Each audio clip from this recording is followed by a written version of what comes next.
Gracias, señor Martioli, por acompañarnos. Muchas gracias. Para tratar un tema que es medio tabú, muy desconocido. Gracias a que el ferrocarril ha ido decayendo, el conocimiento de él se ha ido diluyendo también.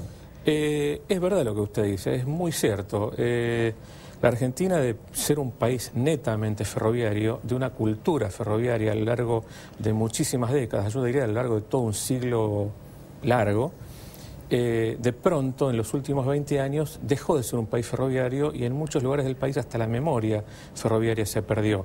¿Qué más decir de lo que es toda una generación perdida de profesionales técnicos y expertos ferroviarios? Felizmente en muchos lugares queda la memoria y queda la cultura y queda la demanda por el ferrocarril, ¿no es cierto? Así que sí, coincido, es verdad eso. Yo nací en lo que sería una colonia ferroviaria, en Remedio de Escalada. Ya lo creo. Los talleres del Seguro. Ferrocarril Roca. Mi abuelo fue importado de Inglaterra para trabajar en el ferrocarril, así que yo nací ahí. Es de la familia. Y ser del ferrocarril era algo muy importante. Sí.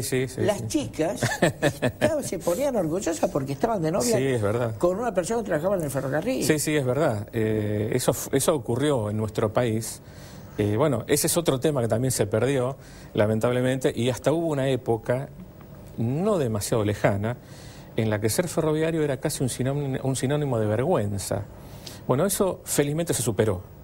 Hoy hay una demanda social en favor del ferrocarril, hay un reclamo social y también desde el sector económico, del sector productivo, por la vuelta del ferrocarril, con lo cual, de alguna manera, cierto grado de prestigio el ferroviario ha ido recuperando.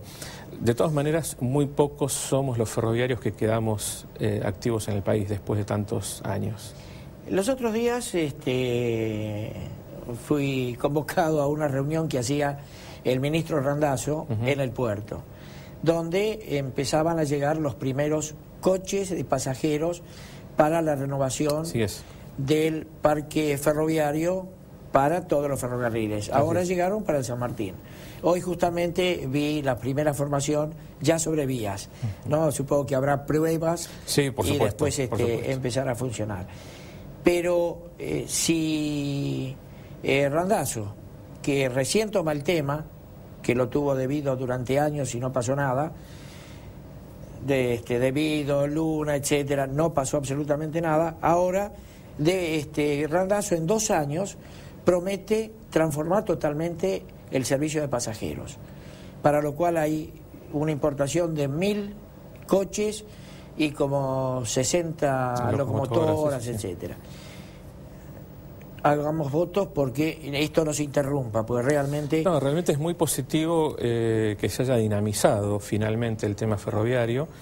A veces los argentinos somos hijos del rigor, eso ya lo sabemos, y tienen que ocurrir cosas tremendas y no deseables para que tomemos algunas decisiones. Ha sido históricamente así en nuestro país, eso tendríamos que cambiar, pero había ya planes anteriores, muy buenos planes, muy interesantes, que lamentablemente no se fueron ejecutando, salvo en alguna mínima expresión en algunos puntos del país, como por ejemplo fue la recuperación parcial del ferrocarril Belgrano en el norte, con obras que ya se venían haciendo con anterioridad en estos últimos años, y también, bueno, la recuperación de la línea Roca en el sur del Gran Buenos Aires, la que toca justamente Remedios de Escalada, entre otros lugares, y el ferrocarril San Martín en el norte del Gran Buenos Aires, o el Belgrano Sur, el tan conocido Belgrano Sur y siempre olvidado. Bueno, esas son 3 líneas que se han empezado a recuperar más o menos desde el año 2007, 2006, 2007 en adelante.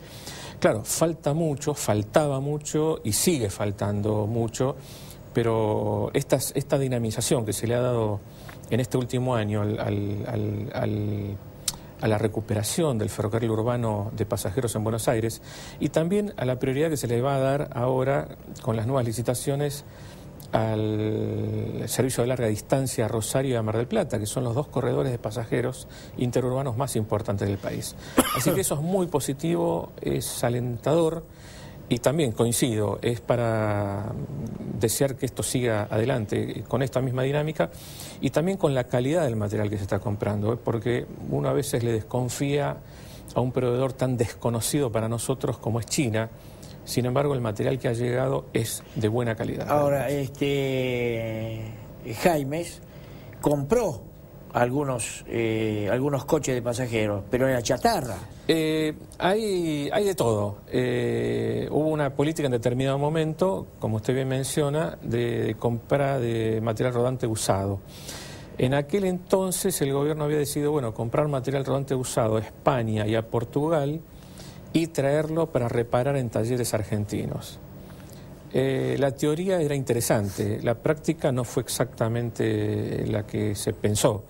No funcionó tal cual y poco es el material rodante que se trajo que pudo ser reparado en talleres argentinos porque la dinamización que se le dio a otras cosas hizo que la capacidad industrial y productiva de la industria ferroviaria argentina, diezmada de otro tiempo, o sea, lo que quedó de la buena industria ferroviaria argentina, quedó colmada, o sea, no se pudo trabajar más, salvo que se hubiera invertido mucho más, y eso no ocurrió tampoco. Sí, podemos pensar que es objetable haber comprado material rodante usado que no todo estaba en buenas condiciones. Estaban algunas cosas que yo he visto eran... Algunas cosas quedaron mal, muy mal. Sí. Simplemente no era negocio, era negociado. Era como para sacar repuestos. ¿No? Yo recuerdo que en una época Astillero Río Santiago hacía bogies. Sí. Astarza hacía las locomotoras. Sí. La General Motors. General Motors fue hecha en Astarza, en San Fernando, que allá en Canal San Fernando. La planta, lamentablemente, usted sabe que no existe más. Desapareció como tantos astilleros. Como tantos astilleros. Y se hicieron muy buenas locomotoras. Las mejores locomotoras del país se hicieron en Astarza. Muy buenas locomotoras. Que están andando hasta el día de hoy. Sí. Me quedé tildado con una cosa. Usted dijo que el ferrocarril Roca había empezado a funcionar más o menos bien. Yo le perdí el rastro al ferrocarril Roca hace muchos años. Bueno, y yo recuerdo que mi papá me decía que se ponía el reloj en hora de acuerdo al tren. Ese era también una de esas frases clásicas que había en un tiempo donde los trenes eran tan puntuales que uno podía poner el reloj en hora. Sí, la línea de Roca en el sur del Gran Buenos Aires, estamos hablando del área metropolitana para el transporte de pasajeros, había sufrido también un desguace fenomenal desde el 99 en adelante, cuando hubo un cambio de razón social en el concesionario. Y lamentablemente lo que se llevó adelante es una tarea depredadora. El servicio ya estaba en el borde de la extinción, diría yo, y todo el sur del Gran Buenos Aires, usted sabe muy bien que es importantísimo, trascendental el ferrocarril. Tan es así que cuando se electrificó la línea Temperley, Ezeiza y Agleu, significó una revolución en la zona sur. Fue un cambio hasta cultural para la población de la zona sur, que es enorme. Bueno, felizmente, hacia 2006, el presidente Kirchner dio de baja esa concesión, rescindió el contrato y designó una nueva empresa llamada Unidad de Gestión Operativa Ferroviaria de Emergencia, formada por las otras empresas ferroviarias y por el Estado. Es una empresa mixta, con una gestión privada y con capitales estatales, con personal ferroviario del Estado y también de las empresas privadas. Bueno, hay con muy buen nivel de inversión y con muy buenos equipos técnicos se ha hecho un muy buen trabajo y hoy sigue trabajando. Tan es así que se extendió la electrificación, la que llegaba hasta Agleu, llegó hasta Alejandro Korn, se electrificó hasta Claypole y sigue hasta Bosques. Ahora ya se está empezando a trabajar en el proyecto de electrificación de la vía Quilmes a La Plata. Se recuperó el sistema de seguridad del señalamiento del Roca, que era muy bueno y había sido desmantelado. El sistema que para los trenes automáticamente si pasan una señal de peligro. Bueno, a eso me estoy refiriendo. Se repararon coches, vagones, estaciones. O sea, se hizo un trabajo muy bueno y hoy anda mucho mejor. Y falta. Yo vivo en Vicente López, en Florida. Y están reparando la estación. Ajá. ¿No es cierto? Están pintando, haciendo algunos arreglitos, qué sé yo. Pero Elisa, que tiene que hacer el noticiero, hace 2 horas y pico que está esperando el tren. Es decir, pintados para que se vea bien, pero el servicio, sí. No sé lo que pasa, pero es deplorable. El ferrocarril Mitre en el área metropolitana de Buenos Aires también, como consecuencia de las cosas que son públicamente conocidas, que han ocurrido con las concesiones ferroviarias en los últimos tiempos, es el que, en mi opinión, quedó en peores condiciones y alguna vez fue el mejor ferrocarril. Es una pena ver hoy al ferrocarril Mitre, especialmente justamente en la línea Suárez, a José León Suárez y la línea Bartolomé Mitre. Está en muy mal estado. En estos últimos días el gobierno nacional, con la gestión del ministro Randazzo, anunció la renovación total de las vías de esta línea, desde Retiro hasta José León Suárez, el mejoramiento integral hasta Bartolomé Mitre y un mejoramiento pesado, intensivo de las vías hasta Tigre. Esas vías eran de muy buen material, así que no es imprescindible una renovación total. Se va a reaprovechar el material y hacer todo un trabajo nuevo de nivelación y alineación de la vía. Con eso entendemos que se va a mejorar mucho el servicio, va a llevar tiempo. Se están haciendo también obras de pasos a distinto nivel. Esas obras implican también precauciones, baja de velocidad de los trenes en algunos tramos, eso también dificulta. Y además el propio estado, como decía antes, en que quedó la línea, después de los años de mala gestión de la empresa concesionaria que existió hasta hasta mediados del año pasado. Es un sufrimiento que va a haber que soportar por un tiempo hasta que las obras que encara el gobierno estén bien encaminadas y pueda haber soluciones. Pablo, ¿puedo decirle Pablo? Por favor. Pablo, yo decía que el ferrocarril está desaprovechado en cuanto a el servicio más rentable que tiene, que es las cargas. Porque las cargas nivelan de alguna manera el transporte de pasajeros, que es normalmente un poco deficitario. Así es. El tema de cargas está siendo visto para ir hacia un ferrocarril eficiente, confiable, rápido. En este momento las cargas se mueven a 15 kilómetros por hora. Sí, 15, 20, 30 kilómetros por hora. Cuando tendrían que hacerlo a 70, 80, 90. Sería lo conveniente, por supuesto. Sí, coincido, es así. Yo creo que el sistema de cargas, tal cual quedó subdividida la red ferroviaria a partir de las concesiones de la década del 90, está pasando por un desaprovechamiento integral del sistema. Así como hay una capacidad ociosa en la red, también hay una demanda insatisfecha muy importante. Las empresas de carga, en general, creo que podrían transportar más con lo mismo que tienen si invirtieran un poco más en la vía férrea, justamente para lo que usted decía, incrementar la velocidad. Al incrementar la velocidad, ¿qué logramos? Mejor rotación. Y si tengo mejor rotación del material rodante, puedo transportar más con el mismo material que tengo, sin necesidad de comprar más material. Claro, alguien me puede objetar esto que estoy diciendo y me va a decir, bueno, pero eso genera un mayor costo operativo. Y yo le puedo decir, pero el negocio es mejor porque va a tener más flete. Entonces alguien me puede responder, replicar, diciéndome que el material rodante se va a desgastar más. Es cierto, ahí es donde tiene que entrar ya la inversión. Pero si tengo un respaldo de flete, puedo generar la inversión porque sé que el flete lo voy a tener. ¿Y cómo sé que el flete lo voy a tener? Porque tengo 100 millones de toneladas de producción a mi espalda. Por supuesto. Y estoy llevando nada más que 20. Y nuestro país, y el sector agropecuario y agroexportador siempre lo sostiene, está pensando en llegar a 120, a 140, a 160 millones de toneladas de producción en los próximos años, lo cual es posible en nuestro país. Lo que no va a ser posible es transportar todo eso. Es el cuello de botella. Es un cuello de botella. Entonces, si yo sé que tengo ese respaldo de flete potencial, ¿por qué no invierto? Y este es un llamamiento a las empresas ferroviarias de cargas para que inviertan, pero también al Estado Nacional para que tome decisiones en este sentido, porque indudablemente las empresas privadas no le han dado respuesta al tema, porque se han dedicado a hacer el negocio que ya tienen asegurado. Y esto me generará quizás alguna discusión con amigos en las empresas de ferroviarias de carga. Pero es la verdad, no estoy mintiendo ni exagerando. No hay una inversión de la escala que podría tener el sistema para atender la demanda insatisfecha. Ahora, ¿cómo es posible que hay estudios, ¿no es cierto?, que dicen que en cortos trayectos el camión es lo más necesario y lo más aconsejable? Media distancia, que serían pasando los 400 hasta los 800 kilómetros, el ferrocarril es más conveniente. Y después, habiendo agua, el transporte fluvial. Ahora bien, los camiones están haciendo trayectos de más de 1000 kilómetros. De más de 1000 kilómetros. Sí, es el planteo del absurdo del transporte en la Argentina. Estamos transportando mal y caro.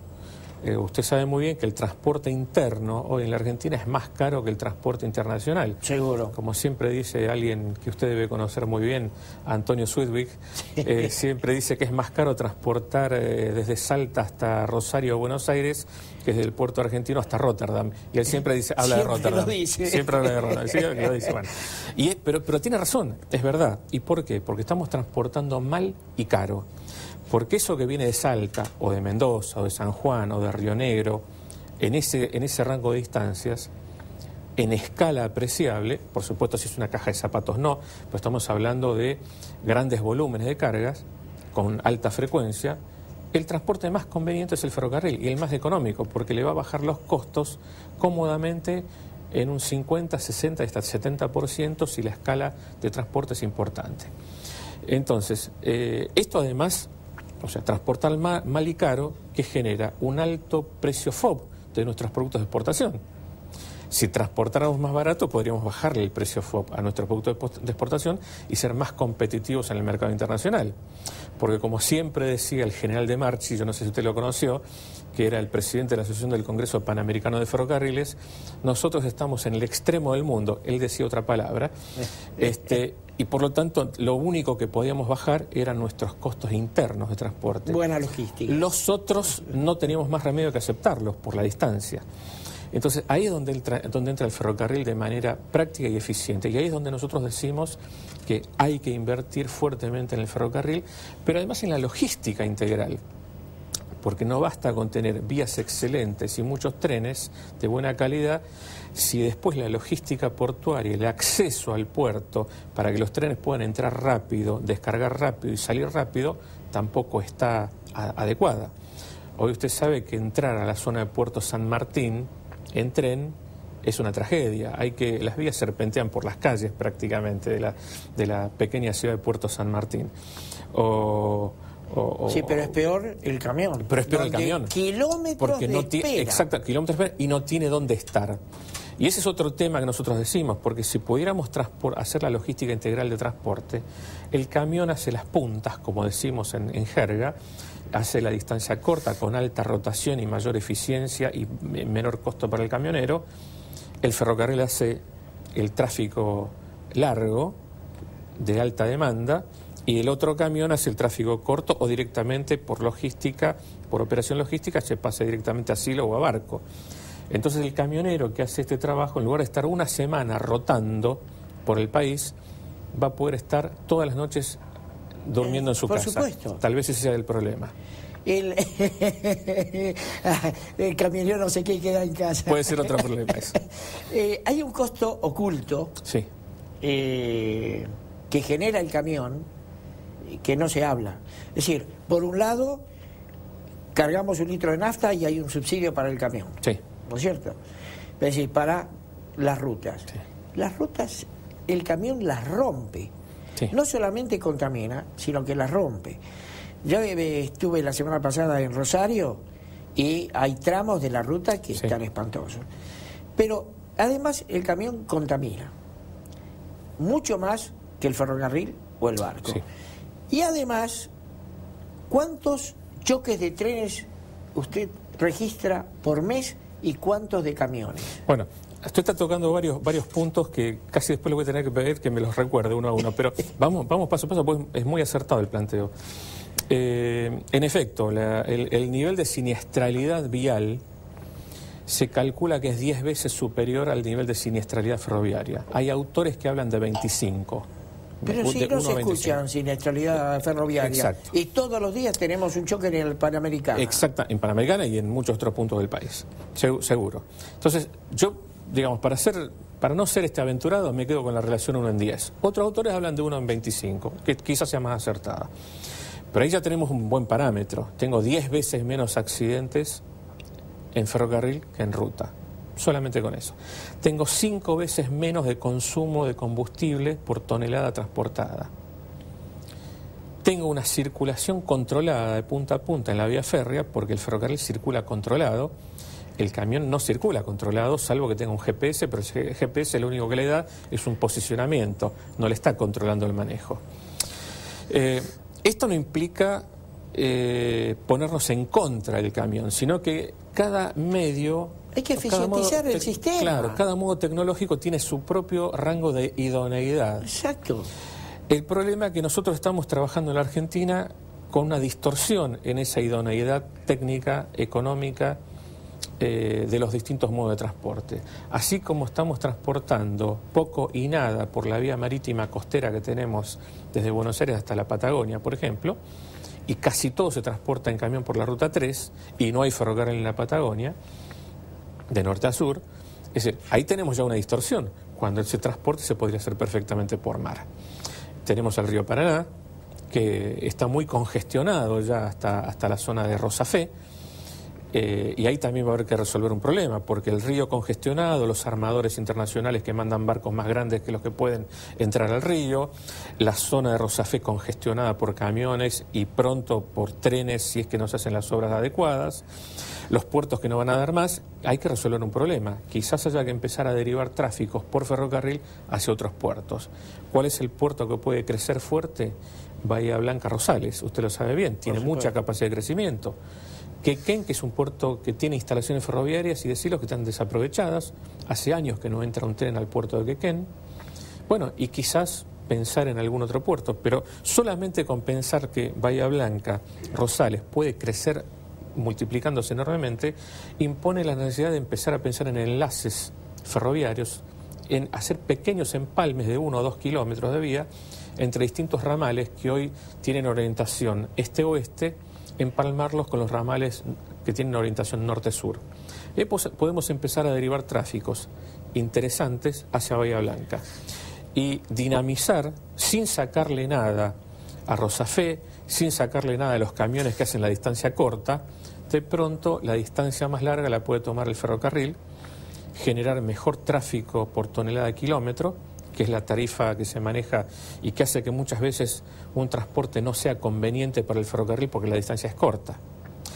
Y ahí, si usted quiere, podemos mencionar otra cosa, que es el cambio de parámetros. Vamos a un corte. Adelante. Y entramos con cambio de parámetros. ¿Cómo no? Vamos a un corte, señor director.